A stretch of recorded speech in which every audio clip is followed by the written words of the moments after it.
Welcome to Radha channel. ನೋಡಿ friends, ನಾನು ಇವತ್ತು ಪಾರಿಜಾತ ಸೋಪ್ ಮಾಡಿ ತೋರಿಸ್ತಾ ಇದ್ದೆ. ತುಂಬಾ ಜನ ಸೋಪ್ ಮಾಡಿ ತೋರಿಸಿ ಮೇಡಮ್, ಸೋಪ್ ಮಾಡಿ ತೋರಿಸಿ ಮೇಡಮ್ ಅಂತ ಹೇಳ್ತಾ ಇದ್ರು. ಅದಕ್ಕೆ ನನಗೆ ಇಷ್ಟು ಸಮಯ ಬೇಕಾಯ್ತದ. ತುಂಬಾ ಹಿಂದೆ ಹೇಳ್ತಾ ಇದ್ರು. ನಾನಿವತ್ತು ನೋಡಿ ಡಿಸ್ಟಿಲ್ ವಾಟರ್ ಇಟ್ಕೊಂಡಿದೆ. ಇದು ಸ್ವಲ್ಪ ಕ್ಯಾಸ್ಟಿಕ್ ಸೋಡಾ, ನೋಡಿ ಎಳ್ಳೆಣ್ಣೆ. ನಾನು ಪ್ಯೂರ್ ಒಂದು ತೆಂಗಿನೆಣ್ಣೆಯಲ್ಲಿ ಮಾಡ್ತಾರೆ, ಆಯಿಲಲ್ಲಿ ಮಾಡ್ತಾರೆ, ಯಾವ ಆಯಿಲಲ್ಲಿ ಆದರೂ. ಹಾಗೆ ನಾನು ನೋಡಿ ಫ್ರೆಶ್ ನೋಡಿ ಎಳ್ಳೆಣ್ಣೆ ಮಾಡ್ತಾ ಇದ್ದೆ. ಎಳ್ಳೆಣ್ಣೆ ಸೋಪ್ ಮಾಡಿ ಟ್ರೈ ಮಾಡುವ ಹೇಳಿ, ಅಂದರೆ 100% ನ್ಯಾಚುರಲ್ ಸೋಪ್ ಮಾಡುವ ಹೇಳಿ ಐಡಿಯಾ ನಂದು. ಎಳ್ಳೆಣ್ಣೆ ಹಾಕಿ ಪಾರಿಜಾತ ಹೊಡಿ ಹಾಕಿ ಸೋಪ್ ಮಾಡಿ ತೋರಿಸ್ತೆ ಫ್ರೆಂಡ್ಸ್. ಪಾರಿಜಾತ ಹೊಡಿ ಇಟ್ಕೊಂಡಿದೆ. ಇಲ್ಲಿ ಡಿಸ್ಟಿಲ್ ವಾಟರ್ ತಗೊಂಡಿದೆ ಅಲ್ಲ, ಅದಕ್ಕೆ ಈ ಕ್ಯಾಸ್ಟಿಕ್ ಸೋಡಾ ಹಾಕ್ತಾ ಇದ್ದೆ ಫ್ರೆಂಡ್ಸ್. ಕ್ಯಾಸ್ಟಿಕ್ ಸೋಡಾ ಗುಣ ಟೆಂಪರೇಚರ್ ಹೈ ಆಗಿಬಿಡುತ್ತೆ. ಈಗ ನೋಡಿ ಬಿಸಿ ಕೊದೀತಾ ಇತ್ತು ನೋಡಿ. ಆ್ಯಕ್ಚುಲಿ ನಮ್ದು ಇಲ್ಲಿ ಓಪನ್ ಏರಿಯಾ ಆಗ್ಲಿಕ್ಕೆ ಹೋಗಿ ಏನು ತೊಂದರೆ ಇಲ್ಲ ಫ್ರೆಂಡ್ಸ್. ಇಲ್ದಿದ್ರೆ ಮಾಸ್ಕ್ ಎಲ್ಲ ಹಾಕೊಳ್ಬೇಕಾಗತ್ತೆ. ಇದು ಫುಲ್ ನಮ್ದು ಓಪನ್ ಕಿಚನ್ ಅಲ್ಲ, ಹಾಗಾಗಿ ನಾನು ಎಂತ ಹಾಕೊಳ್ಳಿಲ್ಲ. ಕೈ ಗ್ಲೌಸು ಸಹ ಹಾಕೊಳ್ಬೇಕು. ಕೈ ಸುಟ್ಟೋದು ಫ್ರೆಂಡ್ಸ್, ಕೈ ಮೇಲೆಲ್ಲ ಬಿದ್ದರೆ. ಇದೀಗ ನೋಡಿ ಕರಗ್ತಾ ಇತ್ತು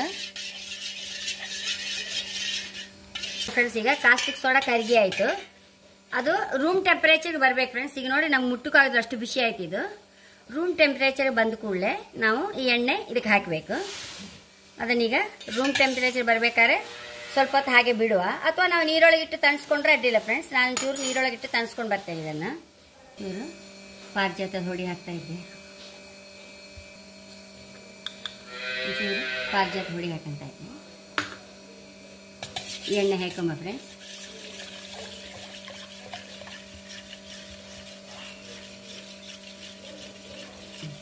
ಫ್ರೆಂಡ್ಸ್ ಸಾಧಾರಣ ಇದನ್ನೀಗ ಅರ್ಧ ಗಂಟೆ ಮಚ್ಚಬೇಕು. ನಿಮ್ಗೆ ಅದೇ ಬ್ಲೆಂಡರ್ ಇದ್ರೆ 1 ನಿಮಿಷ ಆಗುತ್ತೆ ಫ್ರೆಂಡ್ಸ್. ಇದು ಮಚ್ಚಿ ಕೈ ನೋವೇ ಬರುತ್ತೆ. ನಾನು ಇನ್ನೊಂದ್ಸಲ ನೆಕ್ಸ್ಟ್ ಟೈಮ್ ಸೋಪ್ ಮಾಡುವಾಗ ಬ್ಲೆಂಡರ್ ತಂದಿಟ್ಕಂತೆ. ನೋಡಿ ಹೀಗೆ ನಿಲ್ಲಿಸಲೇಬಾರ್ದು. ಇದೇ ರೀತಿ ಒಂದೇ ಡೈರೆಕ್ಷನ್ ಅಲ್ಲಿ ಮಚ್ಚುತ್ತಾ ಇರ್ಬೇಕು. ಹೀಗೆ ಕೇಸರಿ ಹಾಕಂತ ಇದ್ದೆ. ಸಾಧಾರಣ ಒಂದು ಅರ್ಧ ಗಂಟೆ ಮಚ್ಚಬೇಕು ಫ್ರೆಂಡ್ಸ್. ಹೀಗೆ ನೋಡಿ. ಮತ್ತೆ ತೆಂಗಿನೆಣ್ಣೆ ಸೋಪ್ ಎಲ್ಲರೂ ಮಾಡ್ತಾರಲ್ಲ, ನಂಗೇನೋ ತೆಂಗಿನೆಣ್ಣೆಕ್ಕಿಂತ ಎಳ್ಳೆಣ್ಣೆ ಇನ್ನೂ ಒಳ್ಳೇದು ಅನಿಸಿತ್ತು ಫ್ರೆಂಡ್ಸ್. ನಮಗೆ ಕೈಕಾಲು ನೋವುಗಾಯಿಲಿ ಯಾವುದಕ್ಕಾಗಲಿ ಎಳ್ಳೆಣ್ಣೆ ಆಯುರ್ವೇದಿಕ್ ಡಾಕ್ಟರ್ ಎಳ್ಳೆಣ್ಣೆ ಹಚ್ಚಲಿಕ್ಕೆ ಹೇಳ್ತಾರೆ. ಹಾಗೆ ನನಗೆ ಎಳ್ಳೆಣ್ಣೆ ಹಾಕಿ ಮಾಡುವ ಅಂತ ಅನಿಸಿತ್ತು ಫ್ರೆಂಡ್ಸ್. ಕೆಲವರಿಗೆಲ್ಲ ಫ್ರೇಗ್ರೆನ್ಸ್ ಬೇಕೇ ಆಗುತ್ತೆ, ಅದಕ್ಕೆ ನಾನು ಲೆಮನ್ ಗ್ರಾಸ್ ಫ್ರೇಗ್ರೆನ್ಸ್ ಹಾಕ್ತಾ ಇದ್ದೆ ಒಂದು 4 ಡ್ರಾಪ್ಸ್ ಹಾಕೊಂಬ. ಇದಕ್ಕೆ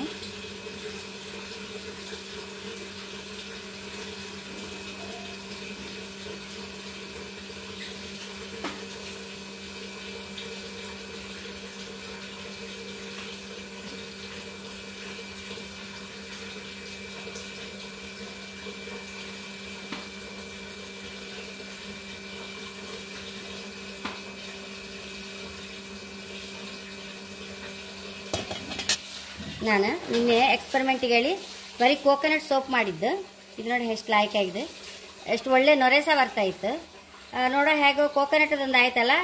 ಎಳ್ಳೆಣ್ಣೆ ಇನ್ನೂ ಫ್ರೆಶ್ ನಾವೇ ಮನೇಲಿ ಮಾಡಿದೆ ಎಳ್ಳೆಣ್ಣೆಲಿ ಸೋಪ್ ಮಾಡಿದ್ರೆ ಹೇಗಾಗುತ್ತೆ ಹೇಳಿ ನಾನು ಎಳ್ಳೆಣ್ಣೆಲಿ ಇವತ್ತು ಟ್ರೈ ಮಾಡಿದ್ದು.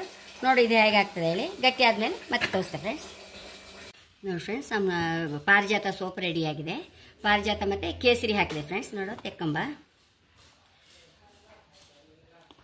ನೋಡಿ ಕೇಸರಿ ಕಲರ್, ಪಾರಿಜಾತ ಕಲರ್.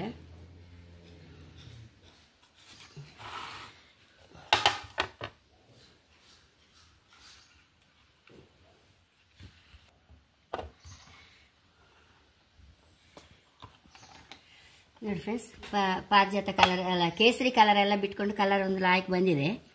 ಈಗ ಸೋಪು ಬೇಸಲ್ಲಿ ಸಹ ಮಾಡ್ಬೋದು. ಸೋಪ್ ಬೇಸ್ ಅಂದ ಕೂಡ ಪುನಃ ಕೆಮಿಕಲ್ ಆಗುತ್ತೆ ಫ್ರೆಂಡ್ಸ್. ಅದು ಹಾಕಿದ್ರೆ ನಮ್ಗೆ 1 ನಿಮಿಷದಲ್ಲಿ ಮಾಡಿಬಿಡ್ಬೋದು ಸೋಪು. ಏನು ಕೆಲಸವೇ ಇಲ್ಲ. ಏನಾದ್ರು ಮಿಕ್ಸ್ ಮಾಡಿದ್ರು 5 ನಿಮಿಷ ಸೋಪ್ ರೆಡಿ. ಸೋಪ್ ಬೇಸ್ ಹಾಕಿ ಮಾಡಿದ್ರೆ. ನಾನು ಕ್ಯಾಸ್ಟಿಕ್ ಸೋಡಾ ಹಾಕಿ ಮಾಡಿದ್ರಿಂದ 24 ಅವರ್ಸ್ ಇಡಬೇಕು ಬೇರೆ. ಅದು ನೋಡಿ ನಾವೀಗ 40 ದಿವಸ ಈ ಸೋಪನ್ನು ಇಟ್ಟರೆ ಈ ಕ್ಯಾಸ್ಟಿಕ್ ಸೋಡಾ ಗಾಳಿಯಲ್ಲಿ ಆವಿಯಾಗಿ ಹೋಗುತ್ತೆ. ಆಮೇಲೆ ಉಳಿದು ನಮಗೆ ನಾವು ಏನೆಲ್ಲ ಹಾಕಿದ್ವೋ ಮೇನ್ ಎಣ್ಣೆಗಳು ಅದು ಮಾತ್ರ ಉಳಿದು ಫ್ರೆಂಡ್ಸ್ ಇದರಲ್ಲಿ. ನಾನು ನೋಡಿ ಇದಕ್ಕೆ ನಿಮ್ಮ ಕಣ್ಣೆದ್ರೆ ನಾನು ಎಳ್ಳೆಣ್ಣೆ ತೆಗೆದು ಮಾಡಿದ್ದಾರೆ. ಎಳ್ಳೆಣ್ಣೆ ಸೋಪ್ ಇದು ನೋಡಿ ಪ್ಯೂರ್ ಕೋಕೋನಟ್ ಸೋಪ್. ಇದಕ್ಕೇನು ಹಾಕಲಿಲ್ಲ, ಪ್ಯೂರ್ ಕೋಕೋನಟ್ ಸೋಪ್ ಇದು.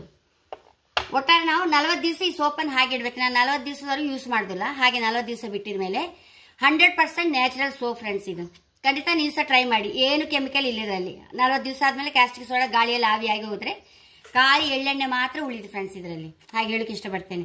ಇಷ್ಟು ನ್ಯಾಚುರಲ್ ಸೋಪ್, 100 ನ್ಯಾಚುರಲ್ ಸೋಪ್ ಒಂದು ಹುಟ್ಟಿದ ಮಗುಗೆ ಸಮೇತ ಹಾಕ್ಬೋದು ಫ್ರೆಂಡ್ಸ್. ನಾವೇ ಕಣ್ಣೆದ್ರೆ ಮಾಡ್ಕೊಂಡು ಎಣ್ಣೆಲ್ಲ ಮಾಡಿದ್ರೆ ಅಂತೂ 100% ನ್ಯಾಚುರಲ್ ಸೋಪ್ ಅಂತ ಹೇಳಕ್ಕೆ ಇಷ್ಟಪಡ್ತೇನೆ ಫ್ರೆಂಡ್ಸ್. ಮತ್ತೆ ಕೇಸರಿ ಸಹ ಹಾಕಿದ್ರಿಂದ ನೋಡಿ ಫ್ರೆಂಡ್ಸ್, ನಮಗೆ ಎಳ್ಳೆಣ್ಣೆ ಮೇಯ್ನ್ ಕಾಲು ಗಂಟು ನೋವಿಗೆ ಆಗಲಿ ಯಾವ ನೋವುಗಳಿಗೆ ಆಗಲಿ ಎಳ್ಳೆಣ್ಣೆ ಯೂಸ್ ಮಾಡಕ್ಕೆ ಹೇಳ್ತಾರೆ ಡಾಕ್ಟರ್, ಆಯುರ್ವೇದಿಕ್ ಡಾಕ್ಟರ್. ಹಾಗಾಗಿ ಒಂದು ಸ್ಕಿನ್ನಿಗೂ ಒಳ್ಳೇದು, ನೋವುಗಳಿಗೂ ಒಳ್ಳೇದು ಎಳ್ಳೆಣ್ಣೆ.